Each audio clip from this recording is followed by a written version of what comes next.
특별히 오늘도 하나님의 크신 은혜와 평강이 우리의 심령 가운데 가득하기를 소망합니다. 우리는 지난주에 예수님께서 산 위에서 선포하셨던 팔복의 말씀을 통해 하나님 나라의 백성의 성품이 어떠해야 되는지를 함께 나누었습니다.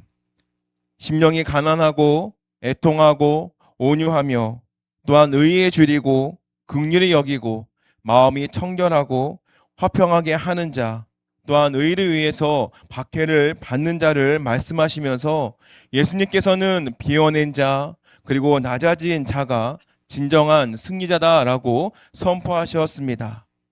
그러면 우리는 이제 이러한 질문이 생깁니다. 예수님, 그렇게 연약하고 때로는 바보처럼 손해만 본다면 이 거친 세상을 어떻게 살아갈 수 있겠습니까? 또한 이때와 같은 이 세상 가운데에 잡아먹히지 않고 어떻게 버틸 수 있겠습니까? 라는 질문이 생깁니다. 오늘 본문이 바로 그 질문에 대한 예수님의 대답입니다. 예수님께서는 이 팔복의 성품을 가진 저와 여러분을 향하여 선언을 하고 계십니다. 너희는 세상의 소금이다. 너희는 세상의 빛이다. 여기서 우리가 주목해야 될 것은 바로 이 예수님의 화법입니다. 예수님께서는 너희가 소금이 되도록 열심히 노력을 해야 한다거나 앞으로 훌륭한 빛이 되어라 라고 말씀하지 않으십니다. 너희는 이미 소금이고 너희는 이미 빛이다 라고 선언하신 것입니다. 이것은 우리의 행위를 묻는 것이 아니라 바로 우리의 존재를 규정하시는 하나님의 말씀입니다. 우리가 예수 그리스도를 믿고 영접하고 또한 거듭나는 그 순간에 우리의 존재 자체는 이미 세상에 흉내낼 수가 없는 소금이 되었고 또한 어둠을 몰아내는 빛이 된 것입니다. 그런데 우리의 믿음 생활은 어떻습니까? 예수님께서 우리에게 너희는 세상의 소금이고 빛이다 라고 하지만 우리는 자주 넘어지고 합니다. 왜 그런 것일까 라고 생각해 본다면 우리는 자꾸 무언가를 해내려고 애쓰기 때문입니다. 소금이 아닌데 짠맛을 내려고 흉내를 내려고 하니까 힘이 드는 것이고 또한 빛이 없는데 빛을 내는 척 하려고 하는 그 위선으로 인하여 우리는 힘들다라는 것이죠. 그렇다면 이 주님께서 선언하신 이 말씀 또한 이 정체성이 우리에게는 어떠한 삶의 모습으로 나타나야 되는 것일까요? 오늘 이 말씀을 통해서 우리에게 보여주시는 세 가지의 은혜를 함께 나누고자 합니다. 첫째는 자기를 녹여서 세상을 살리는 소금의 사명입니다. 예수님께서는 우리를 먼저 부르실 때에 세상의 소금이다 라고 부르셨습니다. 그렇다면 왜 하필 소금이라 라고 부르신 것일까 라는 것이죠. 고대 사회에서는 이 소금이 지금보다도 더 귀하게 여겼습니다. 로마 사람들은 이 월급 대신에 소금으로 받기도 했습니다. 그래서 우리가 잘 알고 있는 영단어 바로 셀러리, 그 복음의 어원이 바로 이 솔트, 소금에서 유래가 되었습니다. 그만큼 이 소금이라는 것은 생활하는 데 있어서 꼭 필요한 요소다라는 것이죠. 그리고 소금에는 여러 가지 기능이 있지만 오늘 예수님께서는 우리에게 두 가지의 기능을 콕 집어서 말씀하십니다. 하나는 부패를 막는 방부제 역할인 것이고 또한 다른 하나는 맛을 내는 조미료의 역할입니다. 먼저 소금은 썩는 것을 막습니다.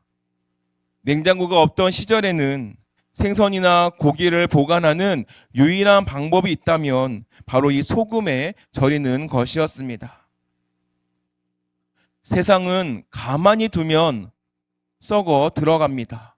그 이유는 인간의 죄성이 바로 인간이 가진 그 죄성이 바로 그렇게 만들기 때문이다라는 것이죠. 탐욕, 음란, 거짓, 또한 불의, 그런 것들이 바이러스처럼 세상 가운데 퍼져 나갑니다.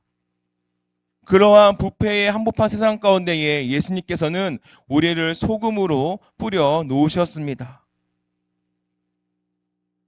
우리가 있는 가정, 또한 내가 다니고 있는 직장, 또한 우리가 거하고 있는 지역사회가 오늘의 현실을 본다면 왜 이토록 썩어가고 있는 것일까요? 세상이 악하다라고 대답을 합니다.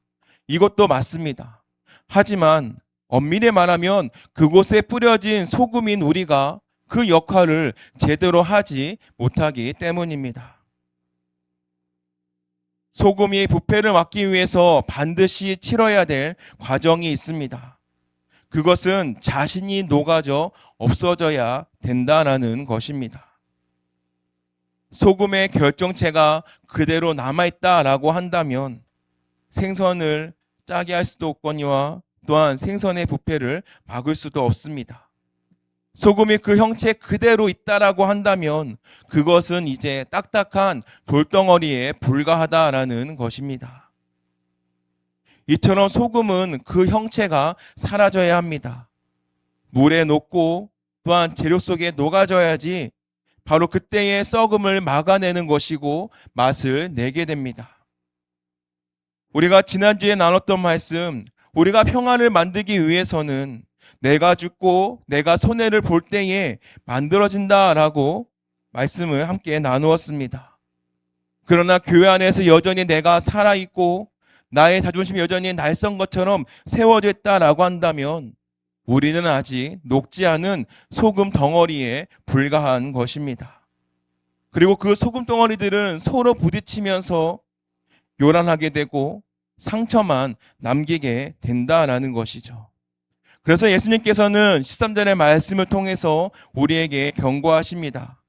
소금이 만일 그 맛을 잃으면 무엇으로 짜게 하리요? 후에는 아무 쓸데없어 다만 밖에 버려져 사람에게 밟힐 뿐이니라. 여기서 이 맛을 잃은 소금이란 무엇일까요? 당시의 사회 근처에서 챙찬 소금은 불순물이 상당히 많았던 소금이었습니다. 그래서 짠맛을 내는 성분이 다 빠져나가면 하얀 가루로 남게 되고 또한 그것은 아무 맛을 내지 못하는 찌꺼기가 되었다라는 것입니다. 그래서 아무리 밭에 뿌린다 할지라도 그것은 쓸모가 없어지고 그래서 길바닥에 버려지고 또한 지나가는 사람들에게 밟히는 소금에 불과하다라는 것입니다. 오늘날 우리의 교회가 세상으로부터 손가락질을 받고 세상 사람들의 발을 짓밟히는 수모를 겪고 있습니다. 그 이유가 무엇일까요? 그것은 우리가 소금으로서의 그 거룩한 맛을 잃어버렸기 때문입니다. 세상과 똑같이 욕망하고 세상과 똑같이 다투고 세상과 똑같은 방식으로 성공하려고 하기 때문에 바로 이러한 거룩한 맛이 잃어버렸다는 것입니다. 그렇기 때문에 세상이 우리에게서 어떠한 맛도 느낄 수가 없다라는 것입니다. 우리는 세상과 섞여야 됩니다. 세상과 섞이되 단 동화되지는 않아야 한다라는 것이죠. 거룩한 소금이 되어야 된다라는 것입니다.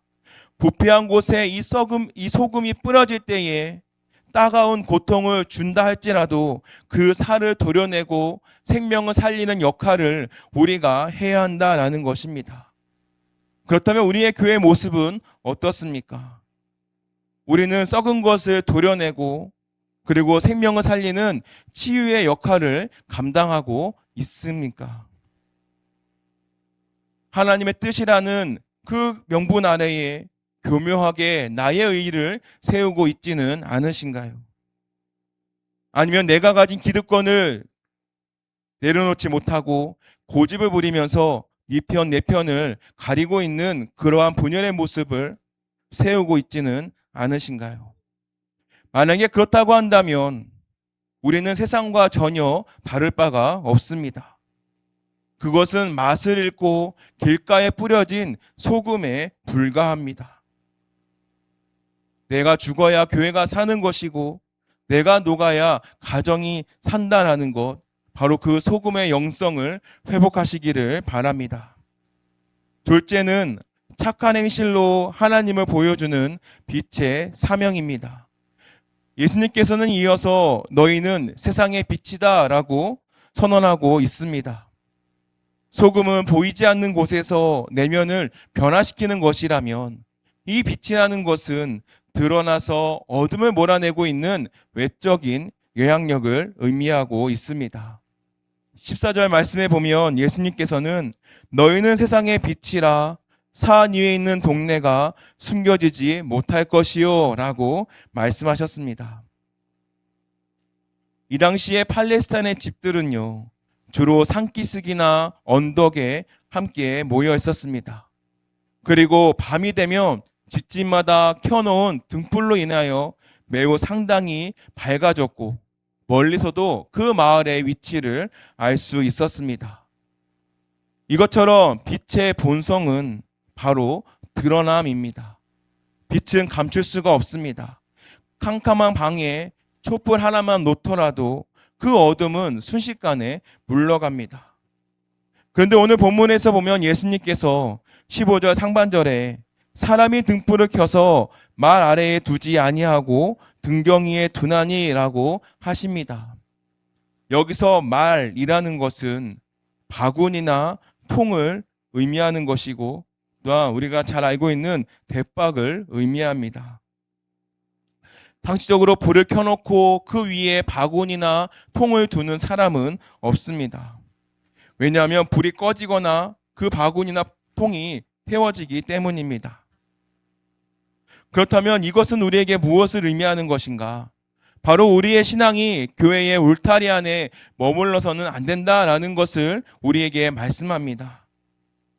혹은 세상에서의 그런 불이익이 두려워서 자신의 신앙을 바구니로 감추어 두지 말라라는 예수님의 말씀입니다. 오늘날 많은 그리스도인들은요, 비밀 요원처럼 언더커버처럼 신앙생활을 합니다.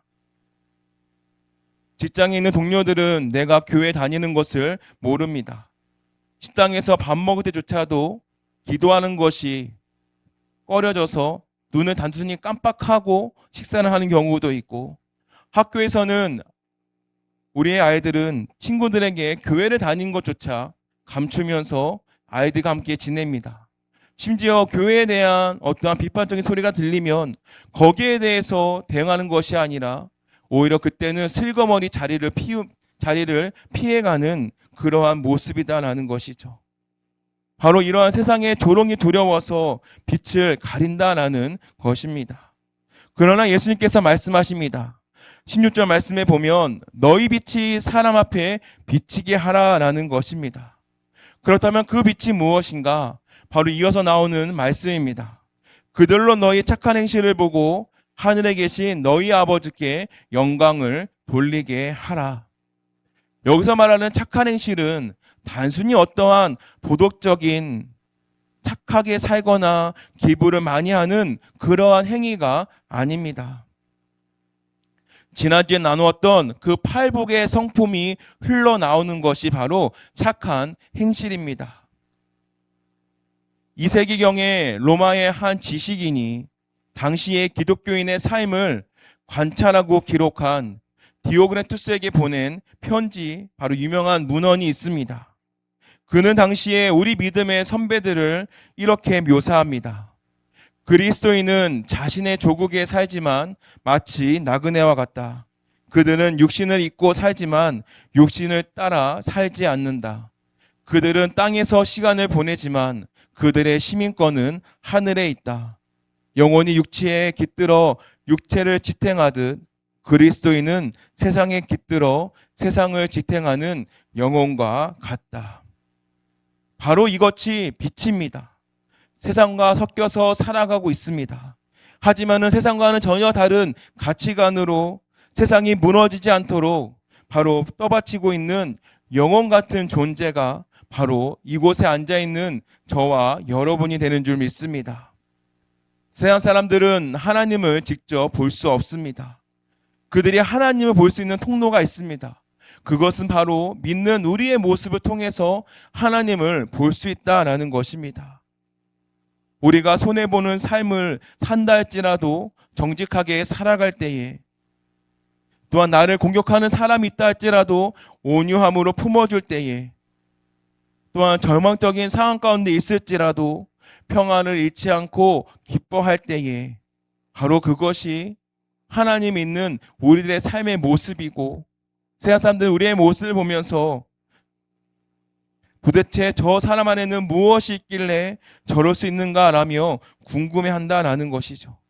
그때 비로소 우리의 뒤에 계시는 하나님의 모습이 희미하게나마 볼 수 있다라는 것입니다. 초대교회 성도들의 모습을 생각해 보시기 바랍니다. 그들은 로마 제국의 핍박 가운데서도 전염병에 걸린 이웃을 돌보고, 버려진 고아들을 거두었고, 또한 노예를 형제로 대우를 했습니다. 어찌 보면 그 이해할 수 없는 행시들이 바로 로마의 어둠을 뚫고 복음의 빛을 비춘 것입니다. 이처럼 빛은 소리치지 않습니다. 그저 타오를 뿐입니다. 해가 뜨면 내가 해다라고 소리치지 않아도 온 세상을 밝히 비춥니다. 바라기는 우리 성도님들의 삶이 바로 이러한 설명이 필요가 없는 삶이 되시기를 바랍니다. 성도님들의 말투, 행동, 그리고 일하는 방식, 그 모든 것들 자체가 바로 이 빛이 되어서 바로 주변 사람들에게 살아계신 하나님을 온전히 증거할 수 있는 복된 인생이 되시기를 소망합니다. 셋째는 형식주의를 넘어 율법을 완성하는 더 나은 의의입니다. 마지막으로 예수님께서는 율법에 대해 말씀하십니다. 17절 말씀입니다. 내가 율법이나 선지자를 폐하러 온 줄로 생각하지 말라. 폐하러 온 것이 아니요 완전하게 하려 함이라. 이 말씀은 당시 사람들에게 매우 충격적인 말씀이었습니다. 예수님께서는 안식일에 병자를 고치시고, 그리고 부정한 세리들과 함께 식사를 하셨습니다. 그래서 이 당시에 이 모습은 마치 율법 파괴자처럼 보였습니다. 그러나 주님은 말씀하십니다. 내가 율법을 폐하러 온 것이 아니라 율법을 완전하게 하려 왔다라는 말씀입니다. 그리고 20절 말씀에 이렇게 덧붙이십니다. 너희 의가 서기관과 바리새인보다 더 낫지 못하면 결코 천국에 들어가지 못하리라. 이 당시에 서기관과 바리새인들은 바로 이 율법을 지키는 데에 목숨을 건 사람들입니다. 그들은 11조를 철저하게 했고, 일주일에 2번은 금식했고, 하루에 몇 번이고 기도했던 바로 사람들입니다. 그런데 예수님께서 이들보다 더 나은 삶을 살아야 되는 것이고, 또한 그러한 의의를 요청하고 있다라는 것입니다. 그렇다면 도대체 우리가 얼마나 더 많은 노력을 해야 바로 이 서기관과 바리새인을 넘어설 수 있는 것일까요? 만약에 이것을 묻고 대답한다면 많은 성도님들은 좌절할 것입니다. 그리고 예수를 믿는 게 왜 이렇게도 힘든가라고 탄식할 수도 있습니다. 그러나 이 바리새인들, 이 서기관들의 의의는 단순히 껍데기에 불과합니다. 그들은 겉으로는 율법을 지켰습니다. 하지만 속에는 탐욕과 교만과 미움이 가득했습니다. 사람들에게 보이기 위한 종교 생활이었다라는 것이죠. 그래서 예수님께서 말씀하시는 더 나은 의다라는 것은 바로 우리의 마음의 중심이 변화되는 의의를 의미합니다. 살인하지 말라라는 계명을 넘어서 형제를 미워하지 않는 마음, 그리고 간음하지 말라라는 계명을 넘어서 음욕을 품지 않는 정결한 마음입니다. 그래서 하나님을 사랑하고 이웃을 사랑하는 그 마음이 우리 가운데 가득 차게 되어서 율법이 요구하는 것 이상의 기쁨으로 행하는 상태가 바로 예수님께서 말씀하시는 더 나은 의의입니다. 그렇다면 우리의 힘으로 바로 이러한 서기관과 바리새인보다 더 나은 의의를 이룰 수 있을까라는 것이죠. 사실 우리에게는 이러한 능력은 없습니다. 그래서 우리에게 필요한 것이 있습니다. 바로 예수 그리스도입니다. 바로 예수님께서 우리의 율법을 완전하게 하셨고 또한 십자가에서 그 모든 율법의 요구를 다 이루신 것입니다. 그렇기 때문에 더 나은 의다라는 것은 내가 만들어내는 의인 것이 아니라 바로 예수 그리스도를 내 안에 모실 때에 바로 그 의가 드러나는 것입니다. 내 안에 계신 예수님의 생명이 나를 이끌며 살아갈 때에, 그럴 때에 우리는 억지로가 아니라 우리의 자원하는 심령으로 주님 앞에 나아간다라는 것이고, 또한 예수님께서 벌어주실 거다라는 두려움인 것이 아니라 바로 그 사랑 때문에 우리는 계명을 지키게 되는 것입니다. 이것이 바로 은혜의 능력입니다. 종교는 해라, 하지 마라 라고 그렇게 말하지만 십자가의 은혜는 우리를 할 수 있는 존재로 변화시킵니다. 그렇게 사랑하면 법이 필요가 없고 사랑하면 법보다도 더 해주고 싶어지는 것들이 생깁니다. 바로 이것처럼 하나님을 사랑하는 그 뜨거운 마음으로 율법의 완성을 이루어가는 저와 여러분이 되시기를 바랍니다. 사랑하는 성도 여러분, 우리 예수님께서는 산 위에서 우리에게 분명한 정체성을 심어 주셨습니다. 우리는 세상의 소금입니다. 내가 녹아지고 희생함으로 인해서 썩어져 가고 있는 또한 직장과 사회와 또한 우리의 가정을 살려내야 할 사명이 우리에게 있습니다. 또한 우리는 세상의 빛입니다. 숨어서 믿는 자가 아니라 나의 착한 행실 또한 나의 거룩한 삶의 상태를 통하여서 어두운 세상 가운데 하나님께서 보여주시는 그 빛을 비추는 등대가 되어야 되는 것입니다. 물론 이러한 삶은 결코 쉽지 않습니다. 세상은 짠맛을 싫어하고요. 그리고 어둠은 빛을 싫어합니다. 그래서 때로는 조롱받기도 하고 때로는 대박같이 갇힌 것처럼 답답할 때도 있습니다. 그러나 우리가 분명하게 기억해야 될 것은 이 소금의 짠맛은 내가 만들어내는 것이 아닙니다. 바로 내 안에 계신 예수 그리스도가 짠맛입니다. 그리고 이 등불의 빛은 또한 내 힘으로 태우는 것이 아닙니다. 바로 내 안에 계신 성령의 기름 부으심이 타오르는 것입니다. 그렇기 때문에 우리가 해야 될 것은 그저 주님께만 붙어 있으면 되는 것입니다.